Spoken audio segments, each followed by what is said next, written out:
Kneel before Zod! You can't go! All the plants are gonna die! I'm gonna take a bath. Bad dates. I'll alert the media. Boys, keep off the moors. It's evil! Don't touch it! The name's Pliskin.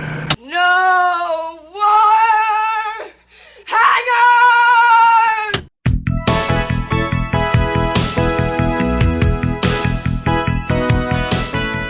Welcome to Vintage Video, where we're rewatching the 80s so you don't have to. We'll be reviewing every major film release of the 1980s in chronological order, overanalyzing what you've seen and spoiling what you haven't. I'm Patrick O'Reilly. I'm Jesse Bayless. And I'm Richard Wells. And today we're discussing King of the Mountain, released May 1st, 1981. It was written by Leigh Chapman and H.R. Christian, based on an article by David Barry, not Dave Barry, directed by Noel Nosseck, and released by Universal Pictures. On July 31st of 1978, New West magazine published an article called Thunder Road by David Barry, not Dave Barry, about the Mulholland Racing Association. I have to assume the film was at one point called Thunder Road, but another working title, Mulholland Drive, was obviously later used by Elephant Man director David Lynch. So Mulholland Drive wasn't taken at the time because that movie came later. Correct. And Thunder Road wasn't taken. But it has been taken. But it has been taken since. Very recently by Jim Cummings, the writer-director who plays the cop and the lead character. Did I show you the trailer for that, Thunder Road? No. Oh, wait, no. Okay, Thunder Road. Sorry.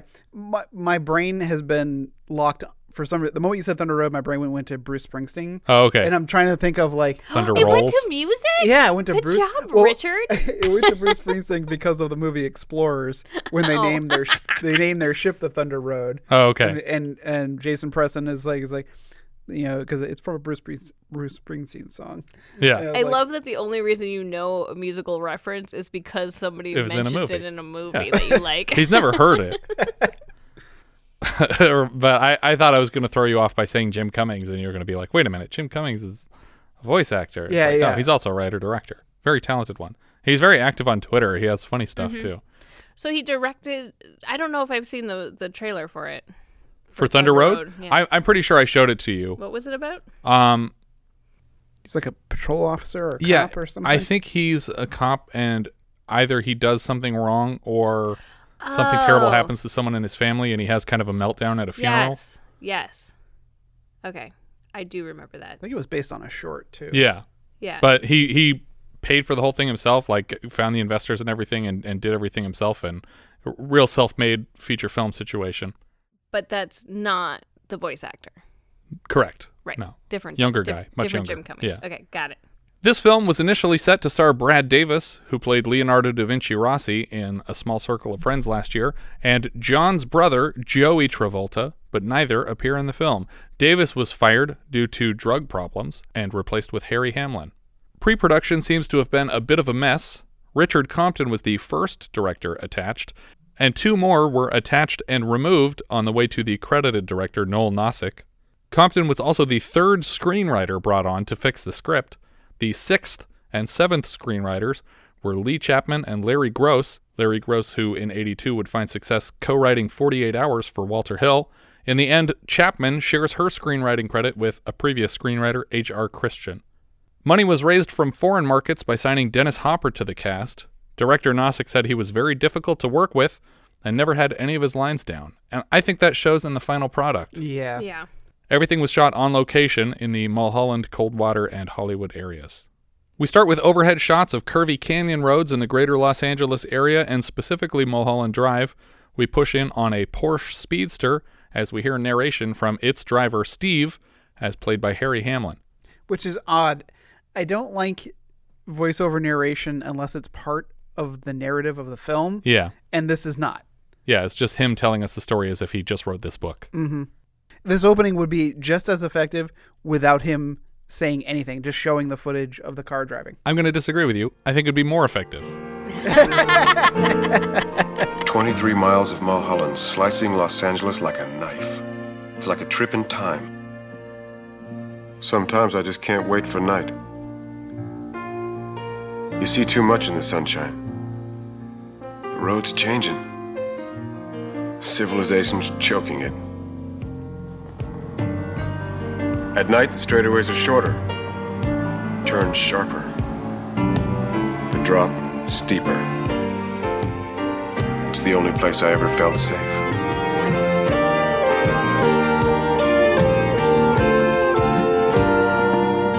Clear, clean, and fast. Do you think that maybe Mulholland Drive just wasn't known in 1981, and so... No, I think people have been racing on it since the 50s. But, like, I'm just saying that, you know, pop culturally, people really know it now, but they wouldn't have in 1981. I don't think people know it now. You don't think so? I mean, if you hear the words Mulholland Drive, you probably think of the David Lynch movie. Yeah. But I don't think that movie correlates to the actual road as much as this one does. Yeah. I like driving sometimes, and in Los Angeles, I'm probably in the minority enjoying driving. But all this talk romanticizing driving, like specifically driving recklessly down Mulholland, never comes off as authentic. Mm-hmm. Like every time he tries to make it sound real great, it just comes off as a guy making up a personality for himself because he thinks that it sounds cool to want to drive fast down a road. Yeah. I don't know. I'm going to have a real hard time connecting to this movie at all the entire time because I don't enjoy driving really. Right. And I don't understand car culture at all. I don't either. But it was a big thing in Los Angeles for a long time. No, and I get that, but I don't get these people in this movie being into either. cars. Well, I feel like this movie is less about car culture. I mean, street racing, but they don't go they don't open up the hood and say, "Oh, you got a such and such leader." Blah, blah, Yeah, blah. they're actually not even talking about the cars. Yeah, they don't talk. They're just talking about the road. Yeah, exactly. Yeah. So I think that helps. I think that helps for someone like me who doesn't know anything about cars. That they're not trying to because even the Fast and the Furious movies got away from that. In the first movie, that it was all about what you have under the hood. They talk about it, they break it down. But I feel like for me, those movies work better because I agree. I understand that this is a person who's passionate about their craft and are trying to develop a skill. And I don't really. And additionally, I can understand car movies where the car is like a tool, a means to the end. Like it's an essential part of the heist, or it's an essential part of the getaway plan, or whatever it is. But here it's just I just like to go fast down a curvy road. Yeah, and it's also really corny with stuff like, oh, it's the only place I ever felt safe. And it's like, the only place you ever felt safe is going hundreds of miles an hour on the edge of a cliff? Like, what do you mean? What does safe mean to you? Because to me, that means that's unsafe, and that's not even close to the definition of safe for anybody. But he's trying to sound cool. That's what it comes across as. It just comes across as a guy trying to sound cool and lying to us about what he enjoys in an effort to sound cool. And it doesn't come across that way. Also, technically, the Speedster is a modded VW Bug with a replica body with inaccurately flared fenders. The actual Speedsters would be hard to come by and prohibitively expensive to potentially damage. For the whole rest of the film, it is never believable when the characters talk about driving like a religious experience. It just comes across as super corny. And when you make Fast and the Furious look not corny, then you're doing a terrible job. I feel like Vanishing Point really got across the love of the road much better than this one does. Yeah. And it did that by not talking about it. I was going to say, he never talks about All it. the clumsy monologuing is just sad to listen to. But here it just sounds like someone filling out a Tinder profile. I wonder who it'll be tonight. I hope he's fast. Maybe it's a Grindr profile. The music starts bumping and we fade to night. Cars challenge each other to race at every red light along the streets of Hollywood. A whole collection of cars gather at a lookout point along Mulholland. Steve and another driver pull up alongside each other and send representatives to discuss the terms of their race. Steve's buddy, whose name is Buddy, talks to the other driver's man, and they want to race for a Benjamin.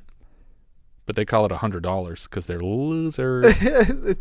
This seems like such low stakes. Yeah, and he's like, hold on, dude, they want to race for 100. And it's like, he made it sound like that was too big a deal. Like, that's, too rich for my blood. It's like $100. That's not very much when people are usually racing for the pink slips of the car. Right? Yeah. Yes. Buddy seems hesitant, but Steve agrees to the terms. Road flares are placed in the street to block the road from civilian traffic. The race begins, and we get a quick shot of Dennis Hopper as Cal leaning out of his truck and chugging from a liquor bottle while watching the race from afar. Steve does a lot of talking out loud in his car. Not a chance, pal. Not a chance. We see Cal is timing the race on a stopwatch.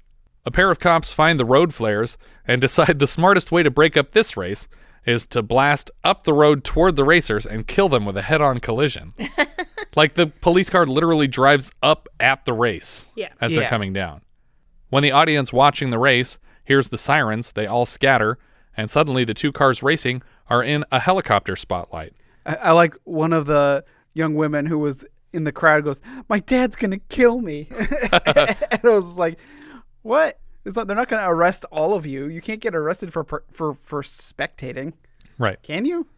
Depends on what you're spectating. I don't think you can. You could be loitering.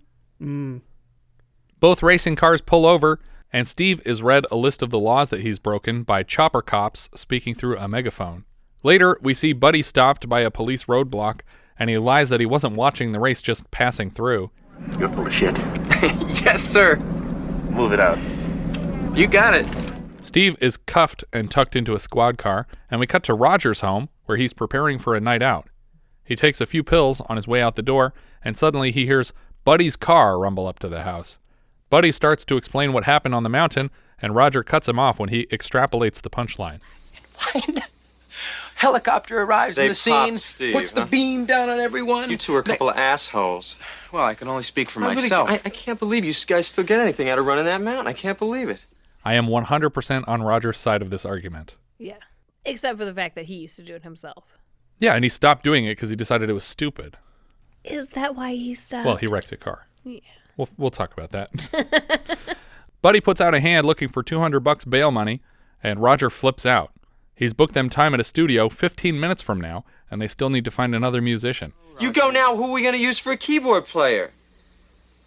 He's in jail right now. Roger gives them the money, and Buddy promises to get Steve to the studio ASAP. We cut to Steve and Buddy walking out of the jail, only to find a bunch of street toughs have Buddy's car blocked in with theirs. While Buddy tries to negotiate with them, Steve actually gets into their car, somehow. I don't understand how he got into this car. He doesn't have, like, a Slim Jim or anything. He doesn't break the window. He just opens the driver's side door and gets in. I think it's Steve's car that they're blocking in, though. Right? No, Right. no. No, It's Buddy's no. car. It's Buddy's car that's blocked in, but he gets into the bad guy's car, not their car. Because more than likely, Steve's car's been impounded. That makes sense. Steve actually gets into the driver's seat somehow and hotwires the car. Buddy hops in, and they drive off in the stolen car. On the way to the studio, Buddy is obviously worried that they're going to destroy his car, but Steve assures him they won't. A 10-to-1, they will not touch your car. What are we basing that on? Yeah. His car is going to be burned to the ground if they Yeah. ever come back for it. Well, yeah, I mean, I guess if I was thinking about it, like if I was trying to like go through the emotions of the wronged party here, which Yeah. is the street toughs, I would be like, oh, they stole our car. Let's burn their car down. It's like, oh, I'll be like, hold on a second. Let's think of this through. No, would that part happen? Would that step Yeah, happen where yeah. you say, hold on a second, let's think this through? Yeah. Or would they say, fuck this guy? Well, yeah, see, I agree. I think that they would just say, fuck this guy. The long-term ramifications would be, it's like, well, wait a minute. We burned their car. Now they have absolutely no incentive to come To back. return ours. To return ours. Yes. Also, you're sitting out front of a police station. Not the best place to burn a car to the ground. And the car that they have has all of our information in it in the form of the registration. Mm-hmm. You know, I suppose Which- they could break into this car Yeah. and find out where they live. That's true. Or where, at least where They just Buddy kill lives. Buddy in the middle of the night. That would have been a better movie. Steve tells him to get the registration out of the glove compartment and use it against them. We cut to the studio where Deborah Van Valkenburgh as Tina performs vocals on a song called Dangerous Strangers. I'm assuming the title. But that's the chorus. I like the rhyme, if that's considered a rhyme, of dangerous strangers. Yeah. Like, I like it. It's not. It's not a rhyme, just so you know. It's a slant rhyme, if anything. Slant rhyme, that's the word I was trying to find. Somewhere in my brains. In the booth, everyone looks really happy with the take. After they finish the song, Tina moves into the booth where she's introduced to Steve. It's up to Buddy if this is good enough to pass along to Barry Tanner, the studio's owner, and after they listen to some playback, he seems to approve. Steve and Tina exchange a few flirty glances. Later that night, Steve catches her sneaking out of the studio to head home. Do you have a ride? I've got a car. Well, I don't. Because his got impounded. Slick. As she drives him home, she admits that she wanted him to follow her, and he tells her that he already knew that. She asks him to hand her her driving whiskey, and she takes a big swig and then offers him one. For some reason, she needs him to hold the wheel while she drinks one-handed, though. I thought that was weird. You can't just drink with one hand and drive with the other like the rest of us? Wait a minute. No wonder you enjoy driving. Steve's reputation precedes him. She tells him that she's aware of his driving prowess and asks if it's okay to stop by her place first. Steve obviously doesn't object. At first, I thought she would at least have a fake task she needed to take care of at home, but when they get there, she just puts music on and offers him drinks. She tells him she's going to go change outfits, and she'll be right back to drive him home. We cut across town to Roger's living room, where everyone from the studio ended up. Steve is only just getting to the house at 6 a.m., so she must have taken a really long time to change. I don't know if that was the implication. What else could they have done? He enters the house as Buddy's leaving, and Buddy warns him, Watch out for falling rocks. whatever that means. Inside, he finds his girlfriend, Iris, waiting for him. Oh, I guess that's what that means. You're in danger. He lies that he couldn't get to a phone, and she basically says, don't worry about calling me ever again, and leaves. Later, Buddy finds Steve playing slot racers for Atari 2600, special thanks to @TomC McFadden on Twitter for identifying the game from my screenshot. Buddy asks if Steve and Iris have set a date, and Steve jokes that they have. They tell Roger too, and he doesn't seem to realize they're being sarcastic, and offers his congratulations. We hard cut to a Corvette blasting through a set of trash cans on a residential street. Yeah, this shocked me. Yeah. Because they're sitting around kind of like drinking beers, and I'm like, I'm paying attention, and I got kind of like the volume like turned up because it's like a quieter scene.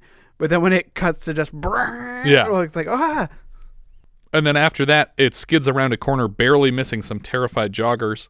In the car, we see Dennis Hopper as Cal gripping the wheel and watching the stopwatch that he has scotch taped to his rearview mirror. He clips a bunch of traffic cones on a turn and sends them flying off a cliff. We see a yellow Porsche 911 Turbo roll up to a body shop, and Steve gets out of it in a dirty body shop uniform. Behind him, we see a man pushing a Porsche 911 Carrera RSR as Cal walks beside it. The second car seems dead, but Cal is not helping to move it at all. He's just improvising completely bizarre dialogue. There's only one thing worse than cars that won't run. It's pushing a car that won't run. Now there's one thing worse than that, man. That's holding up a dead body. Lifting it up, yeah. Especially if it's yours. What the fuck are you talking about, Cal? Oh, at first I thought he was going to be like some kind of like making some kind of Vietnam reference. Yeah. Face down in the muck. Yeah. But then he talks about it, especially when it's your own. Yeah. I was like, oh, wait, what? Yeah. Cal tells Steve that somebody stopped by looking for him. What'd you tell her? What did I tell her? Yeah. I told her he had a small dick, man. Friend. You are a good friend. That night, Steve gives Tina a tour of the road they drive. He points out the grandstand. That's the crowded lookout point where everyone watches from. She asks if people ever go over the edge, and he admits that it happens all the time, because if you're not riding the edge, you'll lose the race. He points out a few more nicknamed curves: Boogeyman, Dead Man's Curve, Sweeper. She asks who names them. Steve has no idea, but people have been racing up here since the 50s. So whoever did it, they did it a long time ago. He tells her that 15 years ago, Cal crashed hard on this road, and they had to put him back together. Cal took this whole club more seriously than anybody. Steve finds Buddy on the road and challenges him to a race to entertain Tina. Winner takes the pink slip. Winner takes the girl. We don't really see the race end, and we cut to Carney's train car diner on Ventura as they take their table. Steve tells her about a time that Roger wrecked on Mulholland. I can't picture Roger racing. He had this green Camaro that could really fly. He hit the mountain and wrapped it around a telephone pole, but he was all right. He showed up later in his Jag and went around the course once, but never again. We get another bit of Steve talking about how he used to need to run the course before bed, like a spiritual addiction, and again, it all rings very false, like he's trying to impress her with his infatuation for the road. Yeah, he goes on and on talking about how well he knows it and that it's his mountain, he owns it. Yeah. And there's like a pause, and I thought, okay, he's going to show some humility or like say like, but one day it'll take my life, or it's like, nope. Nope, That's just the end over. Of the scene. It was the first place where people talked about me when I wasn't there. How could you possibly know that? You weren't there. Steve tells her he had the course memorized and he basically owns it, and Tina doesn't know how to respond because that's just pathetic to care about this crappy stretch of mountain road. She just sits there like, she doesn't look at him like she's interested in him. She doesn't look at him like she's waiting for him to say another thing. She just looks at him like, okay, huh. The next day, we see Steve park on the road and step out to inspect a curve up close. Back in the shop, we see Cal working on his Corvette. We cut to a profile of Steve pulling his fake Porsche up to the shop. Cal climbs into the bed in the garage to pretend like he just woke up and wasn't working on his car. I don't know why this matters. Yeah. Steve shares with Cal a feeling he had on Sweeper last night. That's one of the turns. He says that it was like a bolt of lightning went through him and connected him to the ground. What is it, Cal? It's fear, man. Fear. It's a monster. Cal is back to nonsense improv mode. The whole world, man. Just blurs and thunders. Makes that car of yours like a runaway knife. You know what I mean? Basically, it's just a thrill maker. You understand what I mean? A thrill maker. But he's a cannibal. And you're gonna hear all sorts of things. You're gonna hear him ripping and tearing and all over the place. All around you. You understand what I mean, mister? Yeah, I got it. Thanks, Cal. Why do I keep fucking asking this guy abstract questions? This whole bit reminds me of the Pinky and the Brain when there's the character that's supposed to be Dennis Hopper and he's just spouting nonsense and Pinky just goes, wasn't that Dennis Hopper? We cut to Roger's kitchen where Buddy is making a sandwich. In an adjacent room, Steve and Tina are fucking. Roger comes home and sees the sandwich, but Buddy is very protective. Eventually, he offers Roger the third bite of the sandwich. This whole conversation and this whole bit is my favorite part of the movie. I really like their interactions with each other. He lets Roger know about the lovebirds in the next room, and Roger gets the impression that Buddy is a little bothered by it. They channel the conversation into a new song. Romeo and Juliet get you so upset? Romeo and Juliet get you so upset? Romeo and Juliet ain't got me upset. Eventually, the song is loud enough that it's annoying the shit out of Steve, but he's happy to see that it doesn't bother Tina much because she's going to have to deal with this a lot because he's going to live in their spare room forever because he drives for a living. It also bothers me. These songs are not good. This song is the best song of the whole bunch. No. Romeo and Juliet got me so upset. Don't you know you're the teacher's pet? Romeo and Juliet got me so upset. And it's your apartment that I want to let. She said, Romeo and Juliet get you so upset. Yeah, do it. Romeo and Juliet get you so upset. You didn't like Dangerous Stranger? No, I didn't. No, they were all pretty bad, actually. They discuss their childhoods, and Tina's always had a crowded house, but Steve's dad was distant and often shook his mother's hand in place of a kiss. We cut to another race on Mulholland. The opponent gets an early lead and blocks the road for a while until Steve taps him off course and then blasts down the rest of the track. I wouldn't have thought this was allowed, like making contact with the other cars. But he seems to send him down the road. Right. Because now you're out for blood. Yeah. Like, I mean... Is this a death race? Cal is impressed by Steve's time according to his stopwatch. It looks like he may have beaten Cal's record even. We cut back to the studio where Roger is mixing another track called One Night Stand. Suddenly the audio cuts out and the studio owner Barry Tanner enters, played by Seymour Cassel. He takes a seat on the couch in the booth and tells Roger the songs are good and Buddy writes hit songs. Sorry, it's the same song it was before. It's still Dangerous Strangers. Oh, is it? Yeah, it's just that's a different lyric that she's saying earlier too. Like, are you looking for love or is this one night stand? It's still Dangerous Strangers. Oh, okay. Well, then I don't know what the song is called. Well, because you're just making up names of songs. Well, that's how you do it. You just pick the words that seem to be the center of the chorus, and that's the name of a song. Every song. Even the song Jessica from the Allman Brothers Band. There's no words. But in the middle of the chorus, they say Jessica. No. No, they don't. There's no words. There's no words on there. Fuck it. We'll do it live. He takes a seat on the couch in the booth and tells Roger the songs are good, and Buddy writes hits. He asks Roger to try and make a deal with him to sell the songs to Tanner so that he can record them with another group called Cadillac Blue. I need what I just heard for Cadillac Blue. They're dry. They need material. And I want an album out on them before Christmas. Roger was obviously hoping they could release the songs as their own group and tells Tanner that he doesn't think Buddy would go for it. You think he's a songwriter? He's not shit. When I cut his material, that's when he becomes a songwriter, huh? But you just said the songs are great and he writes hits. That means he's a songwriter. Well, and you want it for an already famous band. Right. Mm-hmm. Like, that means it's good. Tanner asks if he wants to be a legit producer or if he wants to go around peddling his friend's crappy music, and Roger finally rolls over and offers up the deal. But doesn't that mean he's peddling the crappy music? Basically, yeah. Yeah. Because if you were a producer, then you'd be producing it yourself. Yeah. But he promises to get Buddy on board. We cut to Tina and the band waiting on a stage for some kind of response from Tanner about their music. They're getting very impatient. I believe it's the Greek Theater. That's what I thought too, but I was like, they're not big enough to be playing a show here unless they just like got in somehow. No, but it looks like it because it's a pretty big venue and it's outside.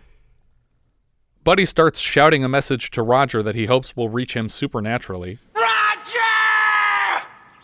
I know you can hear me, brother. I know you can. Well, I believe in you. I love you. My songs love you. My goddamn piano loves you. And I know you're going to make one hell of a deal to fill this place so that people don't think I'm nuts for making speeches to 5,000 empty seats. Roger shows up late at night, mildly intoxicated, at his home. He pounds on the door, repeatedly groaning out Stephen's name until he wakes up an angry neighbor woman. Hey, knock it off down there! You know what time it is? Oh, no. What time is it? You want the cops, asshole? I'll get the cops. I'm gonna call the cops right now, jerk off! When Steve finally answers the door, Roger drunkenly apologizes for blowing the deal. They tell him it's okay, and they're sure he did his best. Roger begs Steve to take him on a drive so they can talk about what happened in private. We cut to the grandstand. Roger tries to identify passing cars by ear with his eyes closed. Sounds like a Z car. You still got a good ear, Roger. Yeah. Between the last scene and this one, Roger has apparently told Steve everything, and now he's encouraging Roger to share the information with Buddy, who will be the most upset. Well, he hasn't shared it with everything. Right. Yeah, well, that's what he lied to bothers him me. about part of it. Yeah, that's what bothers me about the scene is like I wanted to hear him relay what was happening so I'd understand that perspective of what he's sharing. Yeah. Because from what you would gather from this scene, based on the information, he has told Steve everything. Right. Including that they're not going to perform. Right. We get a second revelation later that that's not the case. But yeah. Well, I think at this point, Steve knows that they won't be performing the music, but he doesn't know who will be performing the music. I thought the implication here is that he told him everything that we saw. Yeah, I have no idea. Yeah. Because we didn't see it. Because all we saw was him say, I want to buy the songs, but they're going to be for another band, and they're called Cadillac Blue. Show, don't tell. Right. This is a case of tell instead of show. We cut to Buddy pounding out the end of a new song on the piano when Steve and Roger finally show up. He can tell by the look on their faces that it's not good news.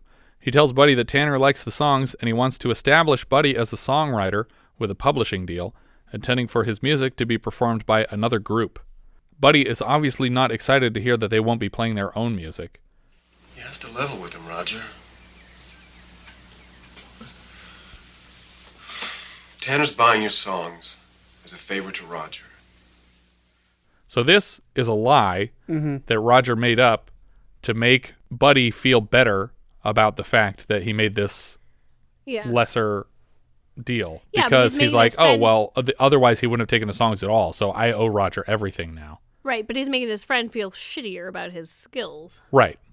And he's having Steve say this, and we don't know, again, if Steve is aware of the truth. Or if Steve is not. making this up on his own. They eventually talk Buddy into approving the sale, but he's clearly pissed about it. At the auto shop, Cal is working on something with very loud tools, and one of his coworkers tries to get his attention and makes the mistake of touching him. Cal freaks out on the guy, and it nearly comes to blows, but Steve manages to break up the fight, and then Cal starts going after him, probably because he's jealous of the time Steve is making coming down the hill. After the second fight is broken up, Cal is very vocal about regretting not beating the shit out of Steve. I should have kicked his butt. Man, I should have mopped the floor with this Royal Highness on your ass! We cut to a party being thrown by Tanner to commemorate the sale of Buddy's music. Roger notices Steve and Tina arriving at the party and crosses a very crowded room to greet them. So this seems like a very odd party to throw. Yeah. For the sale of music. I think that's what it's supposed to be for. Right? But it does seem weird. It's like, hey, you surrendered. Let's have a surrender party. Yeah. We'll have like white flags. Yeah, this isn't like the Apple. Yeah, You we know, didn't just sign a full record deal with Yeah, us. exactly. It's just like you sold a couple of songs that aren't going to be. It would have been something if the Cadillac Blue Was already there, Was yeah. there. That Yeah. This was a party for them about their new album that'll be coming Right. with these songs. Buddy shows up moments later and apologizes for his attitude this morning. He says he went to the beach to chill out, and it just comes across as though he's still very angry, and he's planned something to sabotage this whole deal, but that's not the way the scene plays out, so I guess he's just actually happy now. Tanner approaches the friends and announces before Roger has the chance to, that the 4 songs he bought will be recorded by Cadillac Blue very soon. After he walks away, Buddy is pissed off all over again to learn that the songs were good enough for Cadillac Blue, but that Roger couldn't negotiate for their own band to perform them. Whether he knew it or not, Steve was clearly lying when he said Tanner's only buying the songs as a favor because Cadillac Blue is his #1 artist, and he wouldn't just give that person shitty songs. Even Steve here accuses Roger of having sold Buddy out. Buddy gets in his car, and he drives angry all the way to the mountain, where Cal is raving out loud to himself about all the youngsters taking over his sport. Steve gets in a car to follow Buddy. Cal is shouting to the sky, begging for a challenger. He's even challenging pedestrians off the street. Hey, you want to race? I don't even have a car. Yeah, well, have your father buy you one. Other racers refuse to challenge Cal, freely admitting he is the best, until Buddy pipes up, agreeing to a race. Cal is in his truck here, not the Corvette, but still keeps up with Buddy. The race is on, and it looks like every other race we've seen so far, because it's the same stretch of road at the same time of night, so cars turn, and then they turn again. Steve finally makes it to the grandstand and asks if anyone's seen Buddy. They point him to the cars racing off in the distance and explain he challenged Cal to a race. Eventually, the race ends in a fireball when Buddy crashes hard after taking a turn too fast. And this isn't Cal's fault. This is just Buddy was going too fast on the turn. Steve watches Buddy's car burn for a while, and then we cut to hours later as a tow truck pulls its charred remains down the road. Steve mourns his friend's death by repeating that he took the turn too fast and then shouting Buddy's name to the heavens. We cut back to the shop where Cal is working on his car some more, the Corvette. I don't know cars well enough to have a clue in the world what he's doing to it, but it seems like he's doing something on purpose. He takes parts out, he taps them against each other. Who knows? I don't know. It's exactly what I would do if I was pretending to fix a car. Yeah. Just take random pieces off it and clang them against each other. There you go. Car. It's fixed. Are they humming when you clink them together? No? I can hear the ocean in this wrench. Oh, this is a shell. At the shop the next day, the bigger guy who seems to own the place tries to tell Steve to take the day off, but he'd rather distract himself with work. Steve notices the perpetually deconstructed Corvette is gone. Boss Man leads Steve to the back room and tells him how it occurred to him, randomly, 15 years ago, that he was done with racing the mountain. It's over for you too now. You have nothing to prove. It doesn't matter to anybody but Cal. Don't you understand that? You don't need that race. He does. You think about that. I want you to think about it real hard. But what did he have to prove before this race? I don't know. It's not like something happened that he accomplished. Like, I understand that you lost a friend, and this is a reason why you've come to terms with why this is stupid and you should stop. But, like, why is it suddenly that he has nothing to prove? And Cal is just some washed up has-been. So, yeah, I get that maybe this is his thing and he needs to base his self-worth on this. Also, he probably has pretty traumatic brain injuries from that crash that he had 15 years ago. But I don't understand the difference that this has made to Steve. Yeah, I don't know why. In terms of proving himself. Yeah, because the whole premise is that this guy is pretending to like racing, and so he does it every weekend so that people believe that he likes it. But he actually doesn't. He hates racing. He doesn't even like driving in his car. He wishes Uber existed. We cut to Steve and Tina in a bathroom as she brushes her hair. She's getting ready for a show at the Roxy, and she invites Steve along, but he has plans on the mountain. That won't bring him back, you know. It sounds like a deep line, but he doesn't think that it's going to bring him back. He's not doing this as revenge. He's doing this out of boredom. Yeah. Because he has nothing better to do with his life. A limo arrives for Tina, and they share a kiss before parting ways. Steve and Tina, not the limo driver. Possibly forever parting ways. Yeah, because she kind of reels from the kiss a little bit. Yeah. Like then she says something like, that felt like a commitment. Yeah. It feels like a commitment. You gonna be here tonight when I get back? That's the girls' line, remember? You mean if you get back? Some fan. Some chump. Like, oh, only chumps race, even though I only like you because you race. And that's why we started going out. Chump. On the grandstand, Steve waits in his car as other drivers act as assistants to inform him of the night's challengers, and we see him shoot a few down.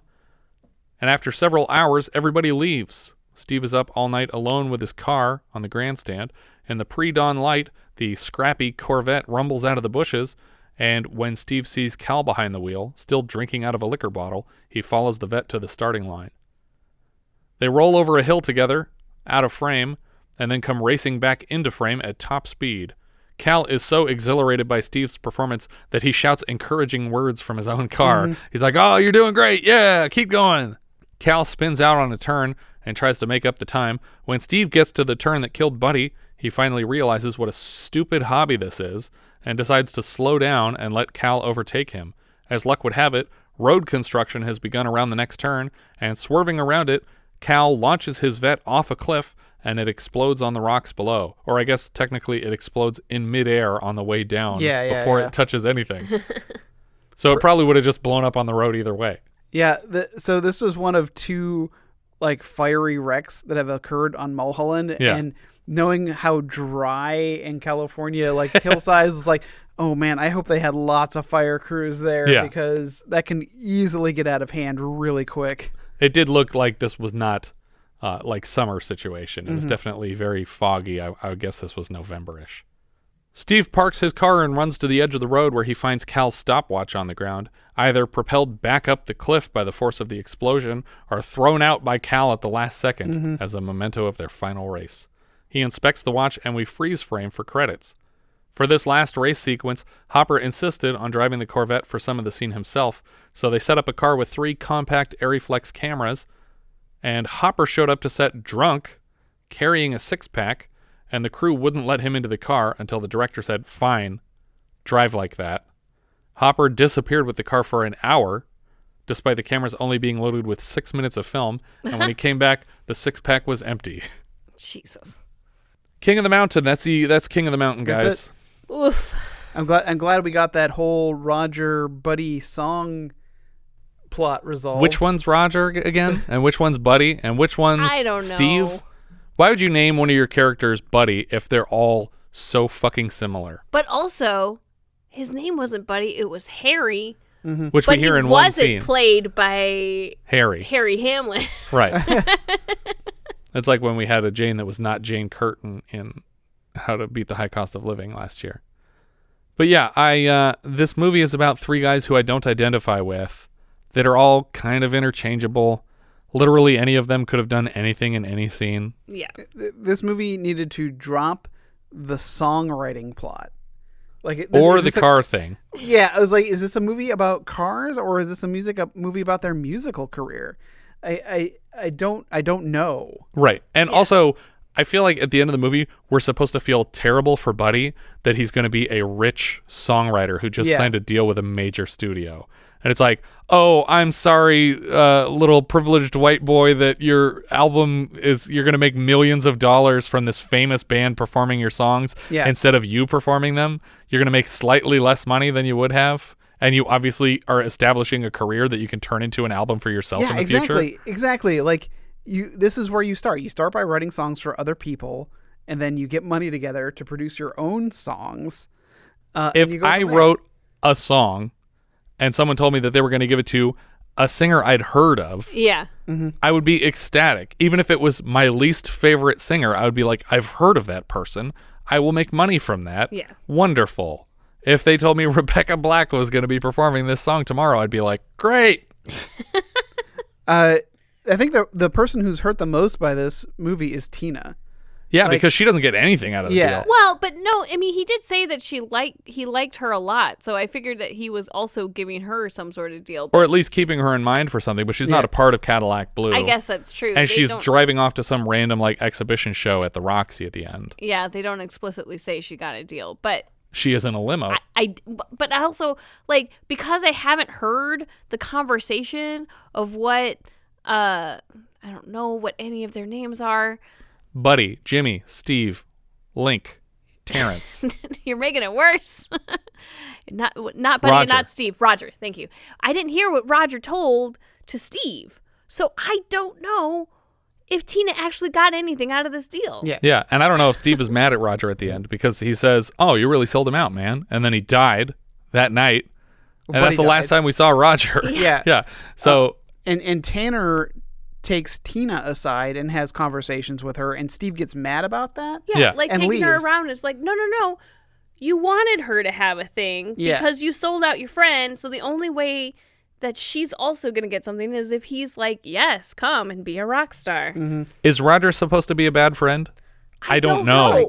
I don't know. I think he was a great friend. I think he did a good job of producing. Yeah, if it wasn't for Roger, these songs wouldn't be performed or sold to anyone. Right? I think the only thing that he did bad was lie about it. Yeah. And if he'd have come out straightforward and said, hey, I sold your songs to this guy.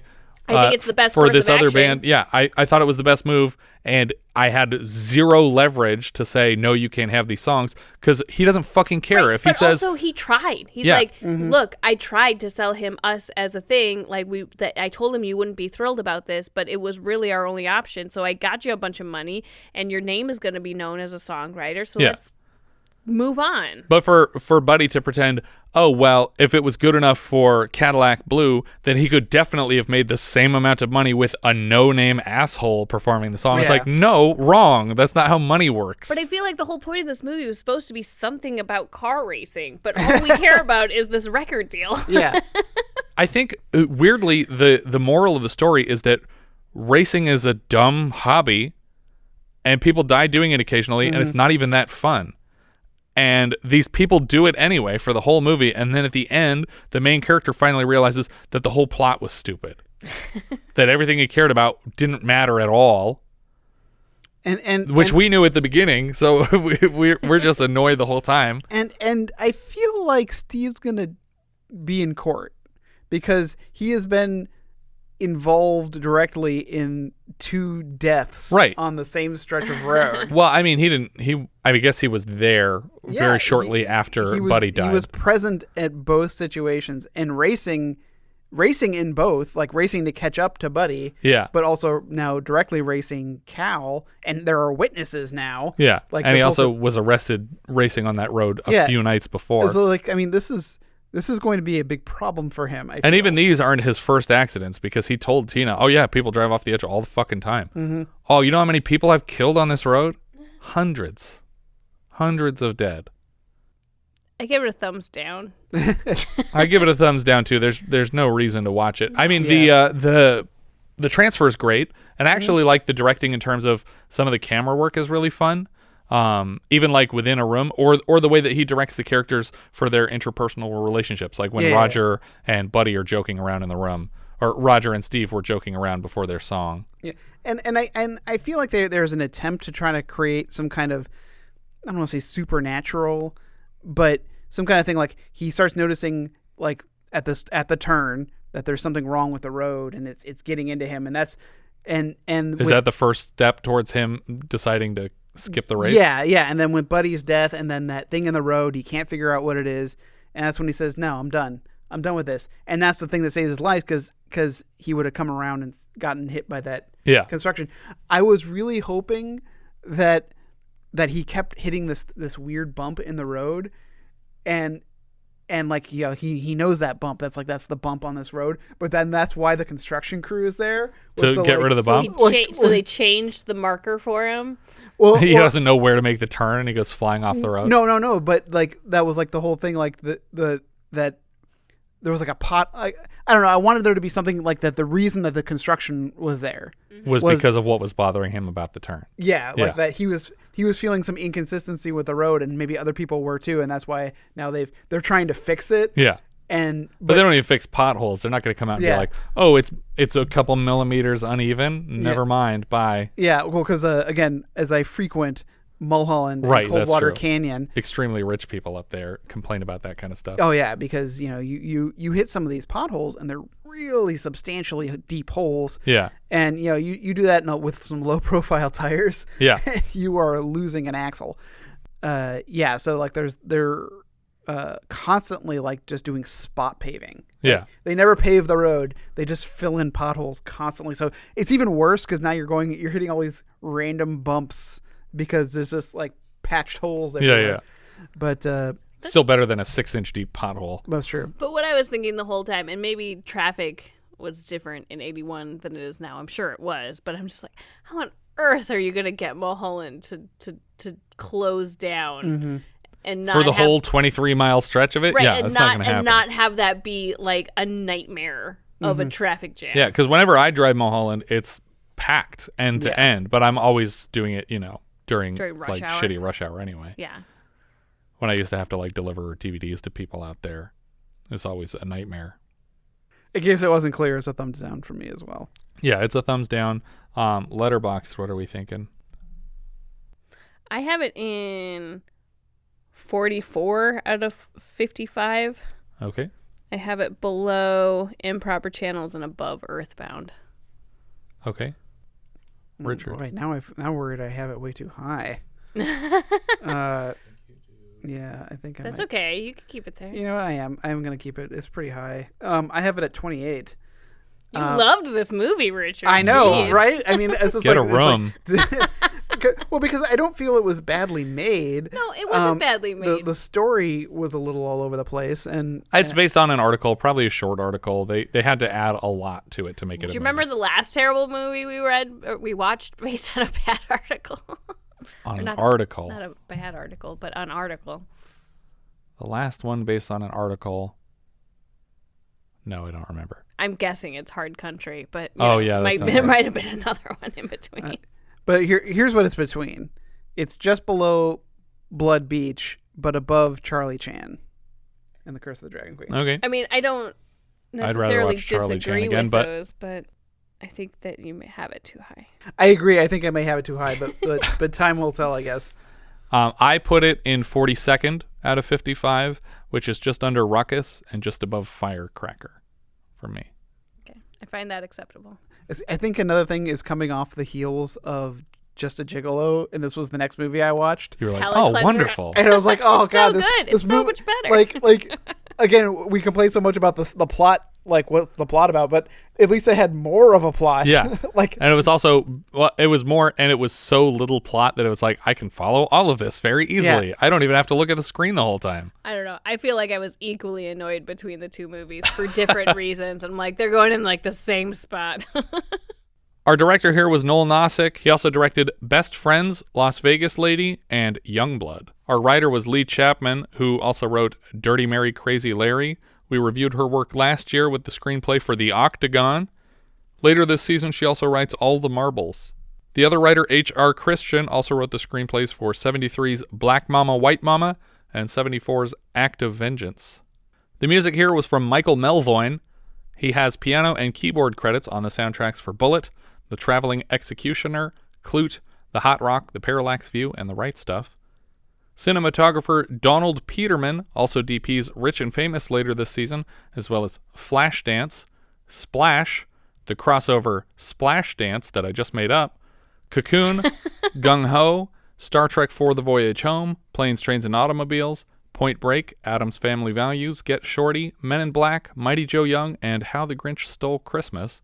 The editor here was William Steinkamp. This was his second film editing after Hide in Plain Sight last year. Later cuts Tootsie, Against All Odds, Adventures in Babysitting, Scrooged, Scent of a Woman, and many others. Harry Hamlin played Steve. He reminded me all over this film of Michael Ian Black. Oh, does that work? Yes. For sure.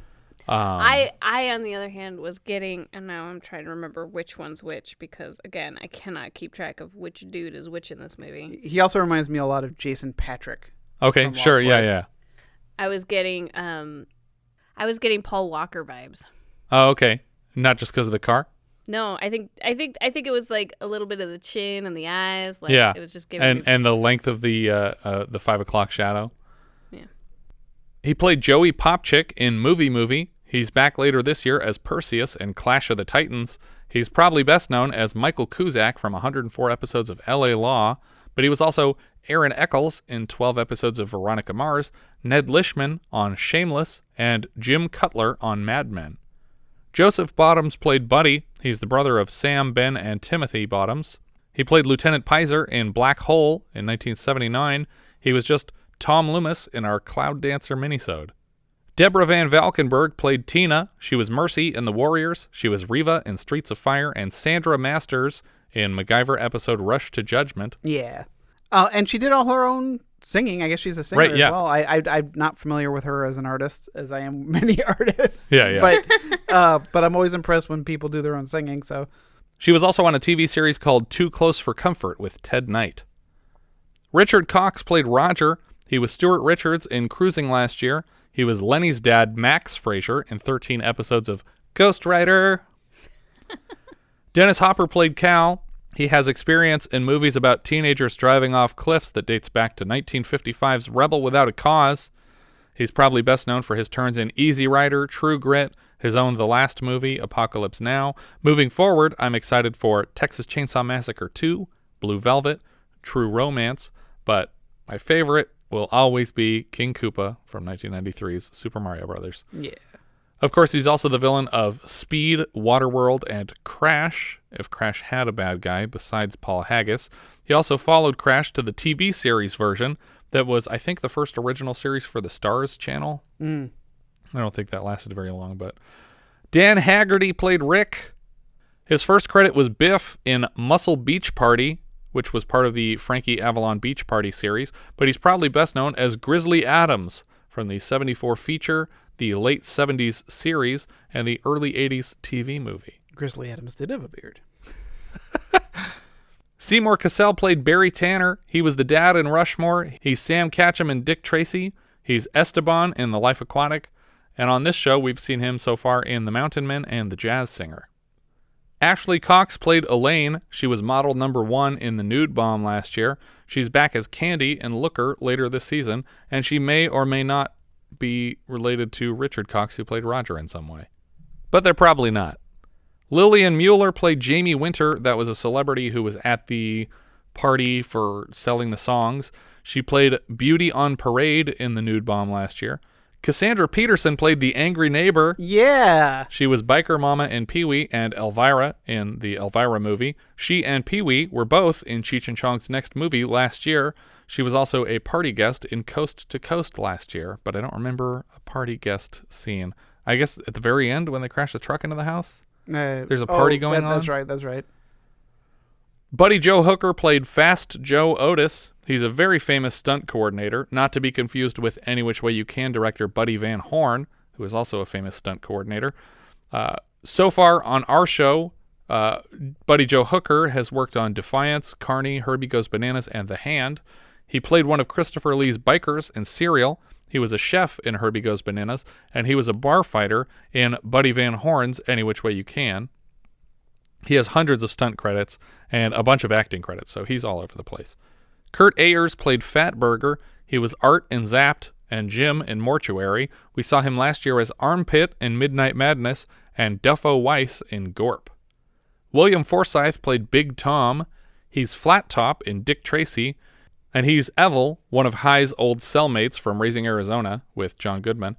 We'll see him later this season as Kenny in Smokey Bites the Dust.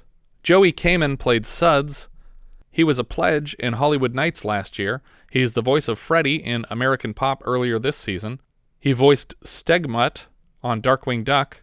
He voiced Chris Carter on Creepy Crawlers, who I have to assume was named after the Chris Carter of X-Files fame, right? I don't know.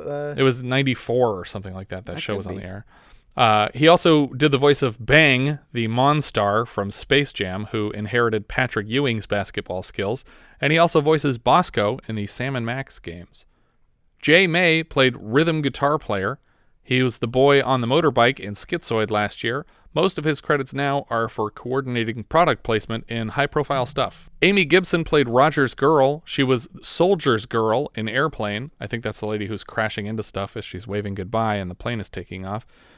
Gary Hudson played gang leader. He was Steve in Roadhouse. He's Sheriff Aaron Viva on Briscoe County Jr. He also directed an 86 title called Thunder Run about a truck driver moving plutonium being chased by terrorists. Oh. Sounds fun. Anthony DeLongis was a gang member. Yeah. He's also a fight coordinator and weapons expert in all kinds of movies. He trained Indiana Jones and Catwoman how to use their whips. He was a stunt double for Frank Langella as Skeletor in Masters of the Universe, in which he also played Blade. He's Ketchum in Roadhouse. He played First Mage Cullen in 5 episodes of Star Trek Voyager. He's Hans in 31 Days of Our Lives', and he had 3 appearances on MacGyver, 2 as Major Nikolai Kozov in Season 3, and 1 as Piedra, the first season finale villain. We chatted with him about his work on MacGyver for our podcast for like 90 minutes. He was very generous with his time. We'll see him next as Rodrigo in The Sword and the Sorcerer. John Dukakis played Duke. He was Polo in Jaws 2, and he is the adopted son of Michael Dukakis, the former governor of Massachusetts, who lost to George Bush in the '88 presidential election. Juliet Marshall played Big Tom's girl. She was Muse No. 5 in Xanadu last year, and also Miranda's attorney in Mrs. Doubtfire. Douglas Durkin played Davy. He was Bible Louie in Gorp. He was Follett in Hopscotch, and he was Draper in Harry's War earlier this season. Later he'll show up as Burlington Cranston in Footloose. I think that's everything for King of the Mountain. If you guys have any thoughts you'd like to share with us, we are Vintage Video Pod on Twitter, Facebook, Instagram, and Letterboxd, where, as I said before, you can find each of our full movie rankings for the year. We can also be found at vintagevideopodcast.com. We also have a Discord now. Join the 24/7 movie chat and share your thoughts on episodes past, present, and future at vintagevideopodcast.com/Discord. And if you're listening on YouTube, don't forget to subscribe. Thank you so much for listening, and I hope you'll join us next time when we'll be discussing The Nesting, which IMDb describes like so. A writer suffering from agoraphobia rents an isolated house so she can concentrate on her writing. She doesn't know that the house is a former brothel and is inhabited by the ghosts of dead prostitutes. That sounds excellent. We leave you now with a trailer for The Nesting. Fear visits many places, but this is where it lives. The Nesting. You cannot escape the fear. You cannot forget the face. You will not live until you've killed. The Nesting. You are not going crazy. Then what the hell is it? It's when your dreams turn to nightmares, and your nightmares turn on you. It goes beyond the supernatural, beyond the psychological, beyond the realm of reason. The Nesting. the mystery builds. It's she. It's got to be. The madness infects everyone around you. And then you're all alone.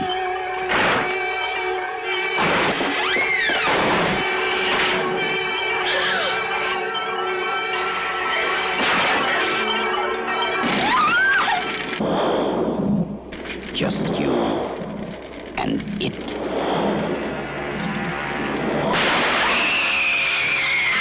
The nesting. It's the terror that hides inside your mind. Coming soon.